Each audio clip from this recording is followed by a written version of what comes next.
এত খুন, এত হত্যা, এত রক্তপাত, স্বৈর শাসন, দীর্ঘ ১৬ বছরে বাংলাদেশের প্রতিটা সাংবিধানিক প্রতিষ্ঠানকে ধ্বংস করে দেওয়া, নির্বাচনের নামে প্রহসন, ভোটাধিকার কেড়ে নেওয়া, গণতন্ত্রকে ধ্বংস করে দেওয়া, এত কিছুর পরেও সর্বশেষ জুলাই এসে প্রায় ২,০০০ মানুষকে হত্যা করা, ৫০,০০০ অধিক মানুষকে আসলে পঙ্গু করে দেওয়া, এই যে এত কিছু ঘটলো এর পরেও এখন যারা আসলে আওয়ামী লীগ প্রেম দেখাচ্ছেন, এই যে প্রায় ২৮ লক্ষ কোটি টাকা বাংলাদেশ থেকে পাচার হলো, এই যে পুলিশের ১৩ জন কর্মকর্তা মিলে ৩১,০০০ কোটি টাকার মালিক, এই যে আওয়ামী লীগের পাচারা সাংবাদিকদের ১০০ কোটি টাকা থেকে শুরু করে ১,০০০ কোটি টাকা পর্যন্ত তাদের আসলে অ্যাকাউন্টে লেনদেন হয়েছে বা অ্যাকাউন্টে সংরক্ষিত আছে, একটা বাংলাদেশ ব্যাংকের গভর্নর পালিয়ে যায়, এত কিছুর পরেও যারা আসলে এখনও পর্যন্ত আসলে আওয়ামী লীগের দালালি করছেন বা আওয়ামী লীগকে সাপোর্ট করছেন, তাদের কাছে আমার প্রশ্ন যে ভাই, আপনাদের আসলে মানবিক বিবেকবোধ কি আছে, না মানবিক বিবেকবোধটা আসলে শেষ আপনাদের?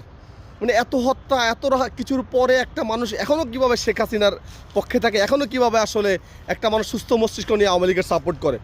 এত কিছুর পরে কই, দীর্ঘ ৬ মাস চলে গেল, কেউ তো আওয়ামী লীগের কোনো কেন্দ্রীয় নেতা দেশের জনসম্মুখে ক্ষমা চাইল না। বরং দেখলাম যে যতগুলো শেখ হাসিনার অডিও কল ভাইরাল হলো, কল রেকর্ড, সবগুলো তো আসলে শেখ হাসিনা শুধু বারবার মায়া কান্না করে বলেছে যে এই যে ক্ষমতার জন্য নাকি ডক্টর ইউনূস একটা গণহত্যা চালিয়েছে বা এতগুলো ছাত্রের জীবন দিতে হয়েছে। অথচ আমরা নিজেরা আন্দোলন করেছি, আমরা খুব ভালো করে জানি যে আসলে এই আন্দোলনটা আসলে কীভাবে সংগঠিত হয়েছিল, আমরা কীভাবে আন্দোলনটা করেছিলাম। এখানে আসলে পলিটিক্যাল কোনো ইনভলভমেন্ট ছিল না, এটা সবাই খুব ভালো করে জানে। সো আর কিছু বলার নাই, যে এত কিছুর পরও যারা চিন্তা করে যে আওয়ামী লীগ ফিরবে, তাদেরকে বলবো প্লিজ অযথাই আপনাদের সময় নষ্ট করবেন না। বাংলাদেশে আগামী ১০, ১৫, ২০ বছর আওয়ামী লীগ ফিরবে না। শেখ হাসিনা তো ফেরার প্রশ্নই আসে না। বরং আমি সন্দিহান যে শেখ হাসিনা হয়তো আর ১০, ১৫ বছর বাঁচলেও মৃত্যুর পরে তার লাশ বাংলাদেশে আসবে কি না।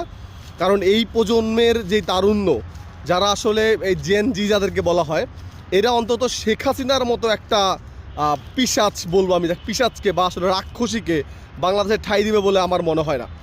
সো যারা আসলে এখনও পর্যন্ত শেখ হাসিনা প্রেম দেখাচ্ছেন, আমি বলবো যে প্রত্যেকে এখনও সময় আছে, সময় থাকতে বাংলাদেশের পক্ষে আসেন এবং এই গণহত্যার, এই স্বৈরাচারের বিরোধিতা করেন।